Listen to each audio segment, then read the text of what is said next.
Welcome to Locarno Film Festival. We are the cast and crew of Stone Turtle. So we are from Stone Turtle. Hi. I'm here with our team, my director, Hi, I'm Ming, the director of Stone Turtle. my producer.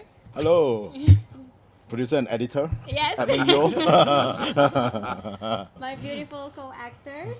Yeah, I'm supporting actor, Amerul. And myself, Bront, Palarae.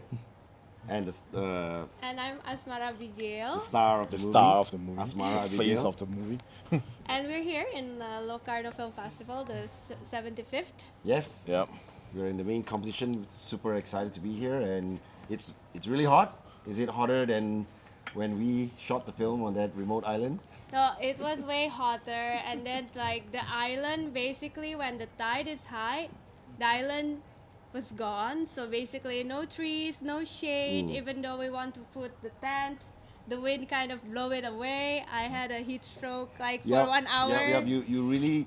The first few days, she was very insistent that she didn't need to be in the shade because she liked the sun, and she's trying to get into character. And I told her, hey, you kind of need to rest a little. But after day 7 or 8 when you fainted or had a heat stroke, but I think it's like day 6 or 7. Okay, Yeah. okay. So it's, okay, but we didn't torture her. So it's to method. It's to get into the character. Yeah.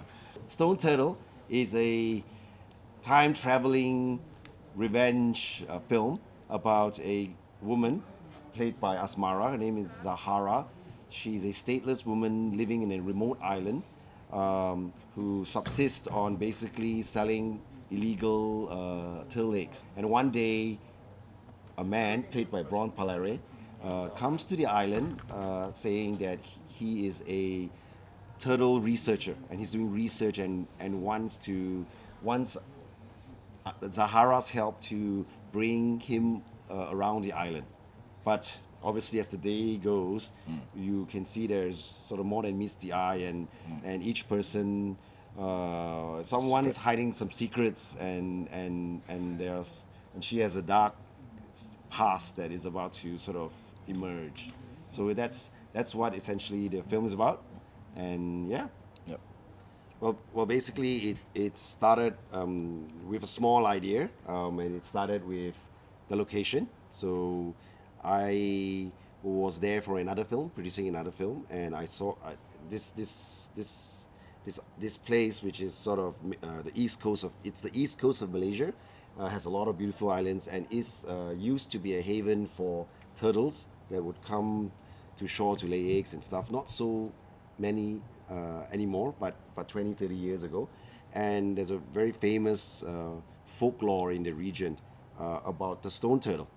Basically, the story is of children's folklore about how a turtle who defies the warning of a crab to eat anything in this magical pool. So it's sort of, I wanted to pay homage to the cultural and richness of the region. At the same time, we wanted to update the story and make it more contemporary for the newer generation. So that's sort of the inspiration and the catalyst for the film. We wanted it to be a collaborative effort among artists and creative types from around the Southeast Asian region, from Malaysia, Indonesia, Thailand. So we brought in Asmara from Indonesia, and a lot of our crew, the cinematographer was from Thailand, and then the post-production, the sound and composer were from Thailand as well.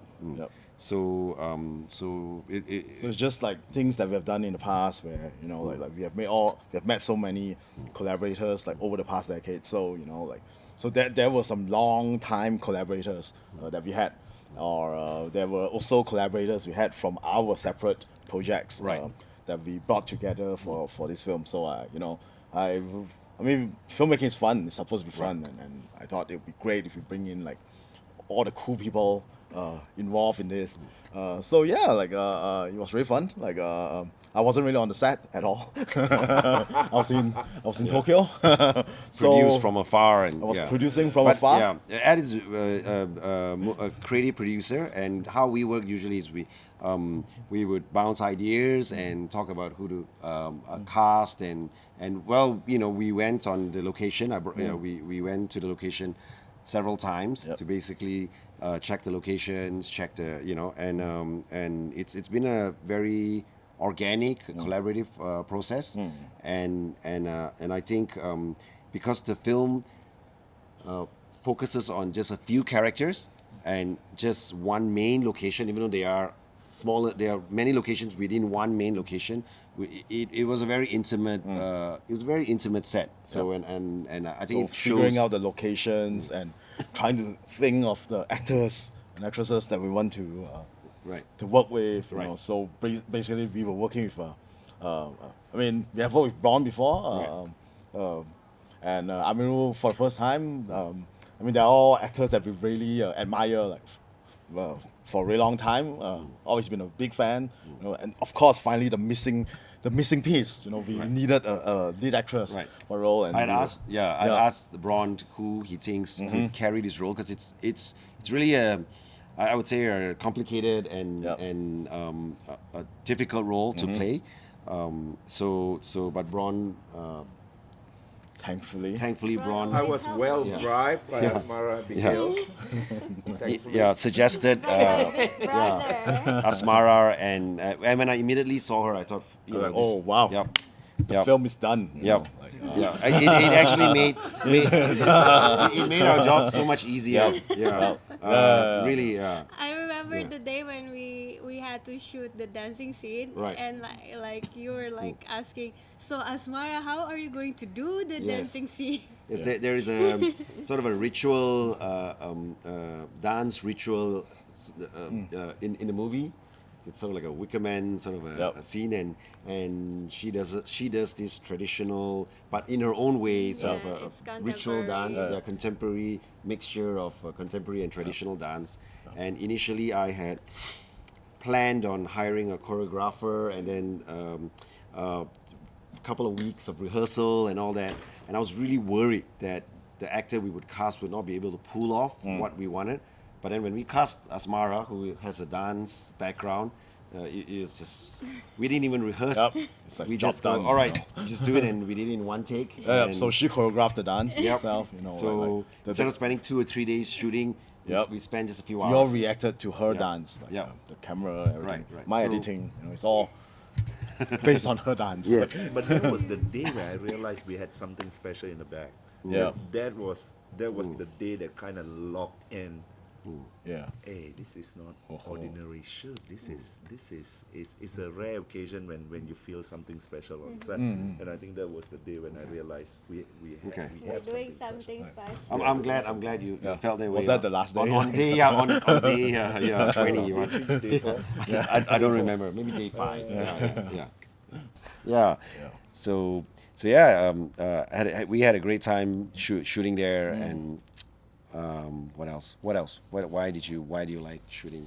No, I think for me, I just felt that in the last 10 years, we as different Southeast Asian countries have been working more and more together. We didn't really have that before, but I think more and more it became natural, like sort of like what European cinema was like in the past. Like you know, we complemented each other. We were combining our expertise. you Right. know. So I mean, like for Thailand, they always had a long, rich cinematic history. You know, not just Apichapong, but you know, like from decades, like they have been making films with Hollywood and such. You know, so they had a very mature infrastructure for post-production, and Yes. you know, and it's really cool that now we can work more with them. You know, and then like Indonesia, you know, they always had very rich. And, I mean, despite the fact that Malaysia and Indonesia had, our languages are almost like Similar. similar. But Indonesia is a way bigger country, you know, like more population and very diverse. There's all this, you know, history, culture, and tradition that that's different from Malaysia. It's familiar, but also not.